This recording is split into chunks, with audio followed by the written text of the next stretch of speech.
السلام علیکم۔ آج کل ہمارے معاشرے میں جو ایک ٹرینڈ چلا ہوا ہے کہ اگر دو بندے ایک دوسرے سے محبت کرتے ہیں، ایک نے دوسرے کو چھوڑ دیا تو وہ اسٹیٹس لگانا سٹارٹ کر دیتے ہیں، کوئی بھی سیڈ پوئٹری، دل توڑنے والی، فلاں فلاں فلاں فلاں۔ آج ہماری ویڈیو اسی بارے میں ہے، تو چلیں سٹارٹ کرتے ہیں۔ سوشل میڈیا پر سیڈ پوئٹری یا سیڈ سانگ اسٹیٹس لگانے والوں سے ایک ریکویسٹ ہے کہ اس طرح کے اسٹیٹس لگانے سے کیا آپ کی محبت اور مضبوط ہوتی ہے؟ کیا ایسی حرکتیں کرنے سے ہمیں سکون مل جاتا ہے؟ بلکہ نہیں، ان حرکتوں سے ہم اپنا معاشرہ خود اپنے ہاتھوں سے خراب کر رہے ہیں۔ آج ہم اگر اپنے ارد گرد نظر دوڑائیں تو دیکھیں گے 13 سے 15 سال کے بچوں کو بھی دنیا کی محبتوں کا بخار چڑھا ہوا ہے، جس کو ابھی تک یہ نہیں پتا کہ محبت کہتے کسے ہیں۔ وہ بھی میڈیا پر آ کر اسٹیٹس کے ذریعے بتا رہا ہوتا ہے کہ فلاں نے مجھ کو دھوکہ دیا اور میرا دل ٹوٹ گیا۔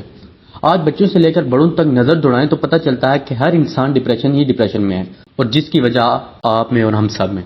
جی ہاں، آپ اور میں، کیونکہ انسانی فطرت ہے، انسان ماحول کا بڑا اثر لیتا ہے۔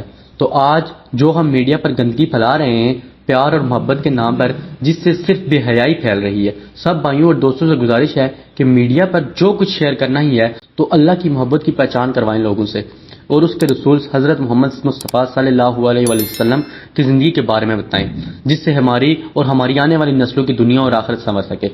مت بھولو کہ ذرا برابر گناہ کا بدلہ اور ذرا برابر نیکی کا بدلہ ہمیں دیا جائے گا۔